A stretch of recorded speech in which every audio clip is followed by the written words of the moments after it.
لعنت مکمل بھیجی کرو، اسے بھیجنے والے پہ لعنت، اس کی سرپرستی کرنے والے پہ لعنت۔ ابن ملجم تو کرائے کا قاتل ہے، تاریخ کو تروڑ مروڑ کے پیش کیا گیا، یہ تو ایک کرائے کا قاتل ہے جسے بھیجا گیا۔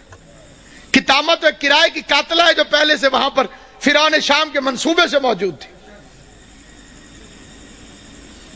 علی کا قاتل فرعون شام ہے، جیسے سازش کے تحت اس ملعون کو یہاں بھیجا، پھر ایک لمبی کہانی اور سٹوری بنا دی گئی، جی وہاں بھی حملہ ہوا، وہاں بھی حملہ ہوا، ایک وقت میں، ایک ٹائم میں، ایک تاریخ کو۔ عقل کے دشمنوں، کس زمانے کی بات کر رہے ہو؟ ان کے پاس موبائل ٹیلی فون تھے کہ میں اب ادھر حملہ کر رہا ہوں، تو ادھر کر، تو ادھر کر، تو ادھر کر؟ کوئی سیٹلائٹ نیٹ ورک تھا؟ سب جھوٹا افسانہ ہے۔ ساروں نے مل کے زینب کو یتیم کیا۔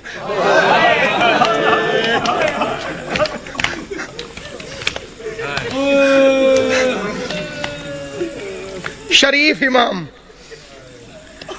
تو بعد میں پتہ چلا، ایک گھر سے رونے کی آواز آئی، حسن حسین اس گھر کے اندر چلے گئے علی کی شہادت کے بعد۔ دیکھا ایک اندھا بیٹھا ہوا ہے، نہ ہاتھ ہے نہ پاؤں۔ حسن پوچھتے ہیں بھوک لگی ہے؟ کہتے لگی ہے لیکن رویا اس لیے نہیں۔ حسین پوچھتے ہیں پیاس لگی ہے؟ کہتے بہت لگی ہے لیکن رویا اس لیے نہیں۔ حسن حسین پوچھتے ہیں پھر رونے کی وجہ؟ کہتے اللہ کرے وہ خیریت سے ہو۔ حسنین پوچھتے ہیں کون؟ کہتے ایک مزدور تھا جو روز کوفے سے میرے لیے کھانا لے کر آتا تھا، مجھے اپنے ہاتھوں سے کھانا کھلا کے چلا جاتا تھا، 19 رمضان سے وہ میرے پاس آیا نہیں۔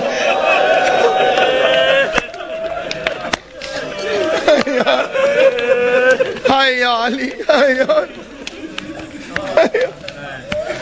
آواز ہے، صرف مزدور نہیں، امیر المومنین تھا، ہمارا بابا تھا علی ابن ابی طالب۔ ہم یتیم ہو گئے، آج کے بعد تجھے حسن کھانا کھلے گا۔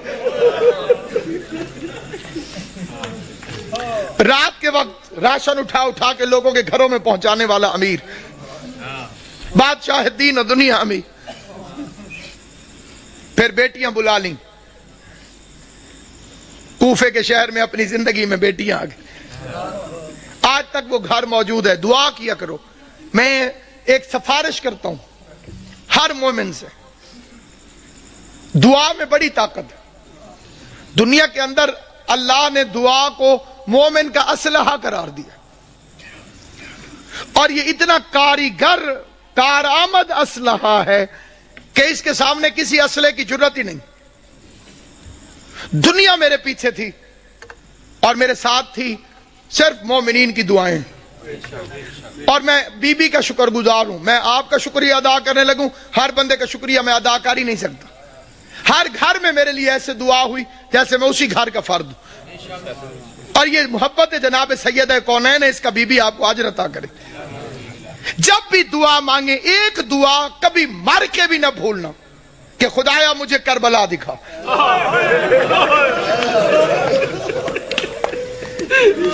خدایا مجھے حسین کی قبر میں۔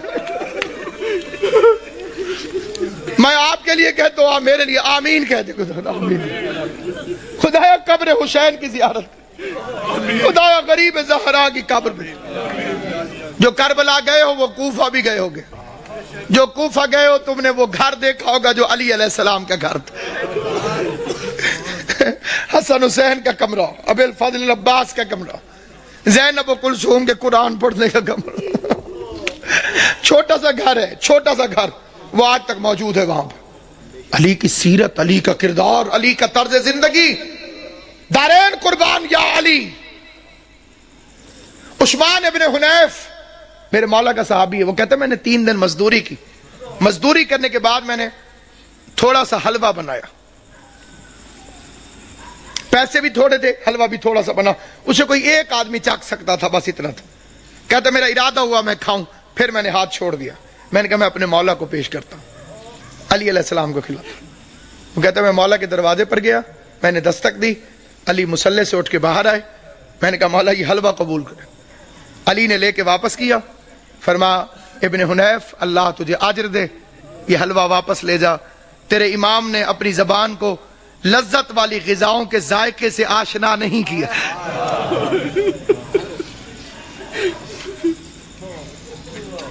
خطبے میں فرماتے تھے مجھے فخر ہے مجھ پر زکوٰۃ کبھی واجب نہیں ہوئی. علی وہ امام ہے جس پر زکوٰۃ کبھی واجب نہیں. مطلب پتہ زکوٰۃ اس پر واجب ہوتی ہے جو مال کو جمع کر کے رکھے. جس نے کبھی اپنے پاس مال جمع کر کے رکھا ہی نہ ہو, خدا کی راہ میں خرچ کر دیتا ہو, اس پر زکوٰۃ کہاں سے واجب؟ جو جانوروں کے لیے بھی وصیت کرے. گورنروں کو خط لکھا میرے مولا نے, ایک لمبا راستہ ہو لیکن اس میں پانی اور گھاس ملتا ہو, ایک شارٹ کٹ ہو لیکن اس میں پانی اور گھاس نہ ہو, تو خبردار لمبے راستے کے خوف سے جانوروں کو اذیت نہ دینا, لمبے راستے سے آنا تاکہ جانوروں کو پانی بھی ملتا رہے اور کھانے کو بھی دعوی ملتی. کالی رات تو فرمایا تھا یہ بطخیں میرا نوحہ کر رہی ہیں. بطخوں نے اپنے چونچوں میں مولا کی ابا لے لی تھی, یہ میرا نوحہ پڑھ رہی ہیں, میرا نوحہ پڑھ رہی ہیں. کبھی بطخیں کسی مقام پر شور مچائیں تو پریشان نہ ہونا, اس لحاظ سے ان کی عزت کر لینا کہ یہ علی کے گھر میں پلتی. اور اسی طرح شور مچا کے روئی تھی حیدر کرار کے لیے. فرمایا حسن انہیں پانی پلا سکو, کھانا کھلا سکو, دانا چگوا سکو تو رکھنا, ورنہ انہیں آزاد کر دینا. میں ایک مرتبہ فکرہ کہتا ہوں, بے غیرت زمانہ جو علی جس کوفے میں بطخوں کو بھی پیاسا برداشت نہیں کرتا تھا, اسی شہر میں اس کی پوتی سکینہ حسرت سے مسلمانوں کو دیکھتی رہی کہ کوئی ہے جو مجھے محمد کے رشتہ داری کی وجہ سے پانی کا ایک گھونٹ ملے.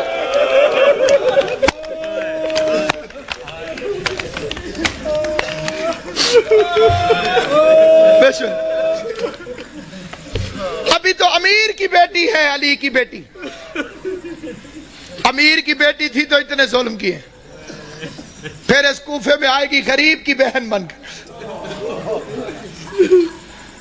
عورتیں اکٹھی ہو کر آ گئیں, یا علی ہم نے سنا ہے کہ آپ نے فرمایا ہے کہ ہر چیز کی کوئی نہ کوئی بہار ہے, اور قرآن کی تلاوت کی بہار ماہ رمضان ہے. علی فرماتے سچ ہے مولا, ہم نے یہ بھی سنا ہے کہ آپ نے فرمایا کہ آسمان والوں کے لیے زمین کے وہ گھر ستاروں کی طرح چمکتے ہیں جن میں قرآن کی تلاوت ہوتی. علی نے فرمایا سچ ہے مولا, ہمارے مرد تو قرآن پڑھ کے آ جاتے ہیں مسجد میں, ہم عورتیں وہاں پہ پردہ ہوتا ہے, ہم آ نہیں سکتی. ہم نے سنا ہے تیری بیٹی ہو بہو تیری طرح عالم ہے, ہم نے سنا ہے تیری بیٹی زینب ہو بہو تیری طرح بولتی ہے. پوری تقریر بے شک توجہ سے نہ سننا ہے, فکرے پہ ضرور توجہ کرنا. یہ لفظ نہیں الہام ہے.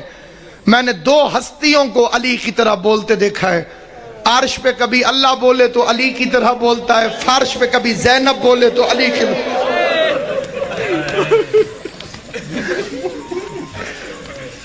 ایک اللہ بولتا ہے علی کی طرح, ایک زینب عالیہ بولتی ہے علی کی طرح. میرے مولا نے فرمایا قرآن پڑھائے گی لیکن کوشش کرنا کہ بھیڑ بنا کے نہ جانا. ہائے ہائے, میری بچی بھیڑ سے گھبراتی. پڑھنے لگی عورتیں, قرآن پڑھانے لگی زینب عالیہ, درس علی کے لہجے میں قرآن پڑھاتی رہی, علی کے علم سے قرآن پڑھاتی رہی. لیکن جب آیا ہے نا قبلہ 40 ہجری والا ماہ رمضان, عورتیں جاتی تھی قرآن پڑھنے, روتی ہوئی باہر واپس آتی تھی. کوئی ماتم کرتی ہوئی آتی قبلہ, کوئی روتی ہوئی آتی. کسی نے پوچھا جاتی تو علی کی بیٹی کے پاس, میری طرف دیکھنا, جو بندہ ماتم کرنے آیا ہے, جو بندہ جنازہ اٹھانے آیا ہے, غیر جنازوں میں چپ کر کے شریک ہوتے ہیں, جو اپنے ہوتے ہیں وہ تڑپ تڑپ کے روتے ہیں. تمہارے رونے کا سامان کرنے کے لیے فکرہ پڑھنے لگا ہوں. لیکن جب آیا ہے نا قبلہ 40 ہجری والا ماہ رمضان, عورتیں جاتی تھی قرآن پڑھنے, روتی ہوئی باہر واپس آتی تھی. کوئی ماتم کرتی ہوئی آتی قبلہ, کوئی روتی ہوئی آتی. کسی نے پوچھا جاتی تو علی کی بیٹی کے پاس, میری طرف دیکھنا, جو بندہ ماتم کرنے آیا ہے, جو بندہ جنازہ اٹھانے آیا ہے, غیر جنازوں میں چپ کر کے شریک ہوتے ہیں, جو اپنے ہوتے ہیں وہ تڑپ تڑپ کے روتے ہیں. تمہارے رونے کا سامان کرنے کے لیے فکرہ پڑھنے لگا ہوں. جہاں تک میری آواز جائے فکرہ سننا. کہتے ہیں جاتی تو علی کی بیٹی کے پاس قرآن پڑھنے ہو, یہ روتی ہوئی واپس کیوں آتی ہو؟ کہنے لگی جب سے یہ آخری رمضان شروع ہوا ہے علی کی بیٹی کے درس کے رنگ عجیب ہو گئے ہیں. پہلے قرآن پڑھاتی ہے, درس دینے کے بعد پردے بند کروا کے علی کی بیٹی سر سے چادر اتار کے اپنے بالوں کو کھول دیتی ہے اور آواز دے کے کہتی ہے, کوفے کی عورتوں مجھے اس رنگ میں بھی پہچان لو, کہیں ایسا نہ ہو کل زینب تمہاری مہمان بنے. تم کو بی بی ہم نے تو تجھے برقعے میں دیکھا تھا, ہم نے تو تجھے کھلے بالوں سے کبھی دیکھا ہی نہ تھا.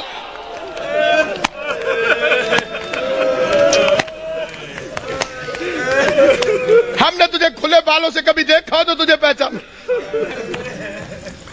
ایک رات آئی جس میں امیر المومنین نے پردہ کروا دیا. بڑی غربت کی لمبی داستان ہے. علی جیسا شریف باپ, زینب جیسی باحیا بیٹی بازار میں لے کے چل پڑا, میرا مولا مشکل کشا. زینب یہ کچہری ہے, یہ دارالامارہ ہے, یہ بازار کناسہ ہے. میں نے پڑھ لیا, تم نے سن لیا. زینب کی کمر جھک گئی, رو کے آواز دی, بابا بازار کچہریاں بیٹوں کو دکھائی جاتی, میں تیری بیٹی ہوں مجھے کیوں دکھاتا ہے. آواز ہے, ایک وقت آئے گا میرے بیٹے مارے جائیں گے. جزاک اللہ, میرے بیٹے مارے جائیں گے, تجھے درباروں میں آنا ہوگا. اگلا واقعہ جسے پڑھنا بڑا ضروری سمجھتا ہوں. میں نے مقتل میں اپنی آنکھوں سے پڑھا ہے. حسین کو بلایا اور داڑھی چومنی شروع کر دی. حسین عرض کرتے, بابا میری داڑھی کیوں چومتے؟ فرمایا, ایک دفعہ تیرے نانے نے میری داڑھی چومی تھی اور میں صدقے حسین دی اماں تو تے راضی ہوئے جو ہائے کر کے روتے ہو. میں نے روایت پڑھی تھی محرم میں بھی, پھر پڑھتا ہوں. امام صادق فرماتے, خدایا ان آوازوں پہ رحم فرما جو حسین کے غم میں بلند ہوتی. کبھی اونچی آواز میں حسین کو رو لیا کر تو سمجھ لیا کر تجھے تیرے امام کی دعا مل گئی. حسین کی اماں تمہیں کوئی غم نہ دے سوائے غم حسین کے فکرہ پڑھنے لگا. عزاداران امام مظلوم کہا, ایک دفعہ تیرے نانے نے میری داڑھی چومی تھی. میں نے پوچھا تھا, مولا میری داڑھی کیوں چوم دے ہو؟ تو رسول نے فرمایا تھا, علی ایک رمضان آئے گا جس میں تیری داڑھی خون سے خضاب ہوگی, اس لیے چوم دو. میری داڑھی تو ایک میرے خون سے خضاب ہوگی اور تیری داڑھی کبھی اکبر کے خون سے, کبھی علی اصغر کے خون, ماتم کرنا, کبھی غازی کے خون سے, کبھی قاسم کے خون سے, کبھی عباس کے خون سے. اجرکم اللہ جعلکم اللہ من الباقین. مولا میرا اور تمہارا شمار رونے اور رلانے والوں میں کرے. آخری روایت پڑھتا ہوں لیکن جہاں جہاں تک میری آواز جائے توجہ چاہتا ہوں. یہ دوسری رات ہے, علی کے زخمی ہونے کی پہلی رات ہے, لیکن یہ جو کل رات گزر گئی ہے, سارے جانتے ہو کہ یہ روزہ ام کلثوم کے پاس, اپنی شہزادی کے پاس میرے مولا نے افطار فرمایا. ایک فکرہ میں دست بستہ کہتا ہوں صاحب دربار کو گواہ بنا کر. میں کسی کی تردید میں نہیں کہتا, کسی کی مخالفت میں نہیں کہتا, کسی کی مخالفت کی میری اوقات نہیں. میں امام حسین کا سب سے چھوٹا ذاکر ہوں, جناب زہرا کا وکیل ہوں. میں کسی کی تردید میں نہیں, پہلے میں کوئی بعد میں مخالفتیں کرتے ہیں لوگ کہ جی ہمیں کہا ہے, کسی کو نہیں کہہ رہا, صرف ایک فکرہ کہہ رہا ہوں. کوشش کیا کرو بیوی ام کلثوم کو علی کی بے اولاد بیٹی نہ کہا کرو. یہ توہین ہے اس گھر کی. اس کا نام تھا زینب صغرا اور کنیت تھی ام کلثوم. ام کلثوم کا مطلب ہے کلثوم کی ماں. کلثوم کی ماں اگر نام ہو تو وہ بے اولاد نہیں ہوتی. دو چیزیں سامنے رکھی, دودھ اور نمک. علی علیہ السلام نے نمک رکھ لیا, فرمایا دودھ سنبھال کے رکھ, ممکن ہے صبح میرا کوئی مہمان آنے والا.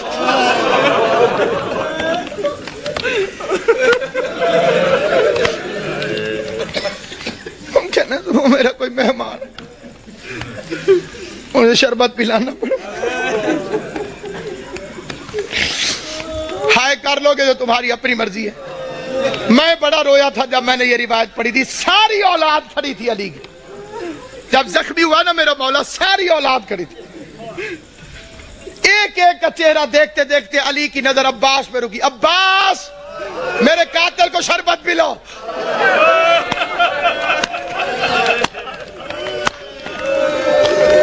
غازی کے امتحانوں کا آغاز ہو گیا، عباس کے امتحانوں کا آغاز ہو گیا۔ میں کائنات قربان کروں، سوچ سکتے ہو جب غازی گھر گیا ہوگا کہ بہن زینب مجھے شربت بنا کے دے، زینب نے پوچھا ہوگا کس سے پلانا ہے، عباس کی آواز آئی ہوگی بابا کا قاتل پیاسا ہے، بابا نے مجھے حکم دیا ہے عباس اپنے ہاتھوں سے۔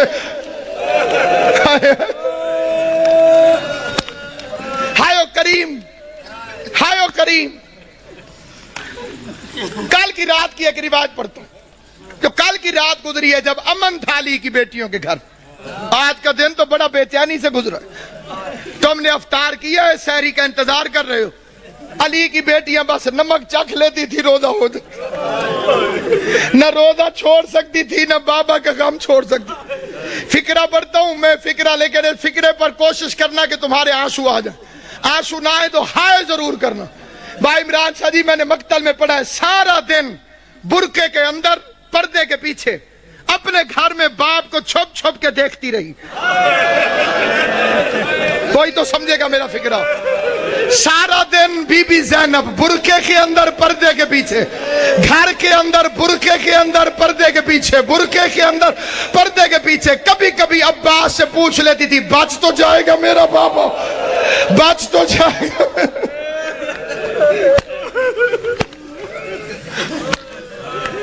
آج کے دن کا واقعہ علماء پڑھتے ہیں، علی کی آنکھیں بند ہیں، کافی دیر چھپ کے دیکھتی رہی۔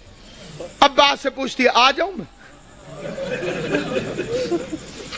عباس نے فرمایا اپنا گھر ہے، چار دیواری ہے، دروازے بند ہیں، آج باپ کے سامنے آئی، کافی دیر علی کا چہرہ دیکھتی رہی۔ بابا میرے مولا نے آنکھیں نہیں کھولی، قسمت کی ماری قریب بیٹھ گئی، موت کی ختم ہوئی ہوئی بی بی زینب، قسمت نہیں علی کی بیٹی، کبھی ماں کو پٹیاں باندھتی رہی،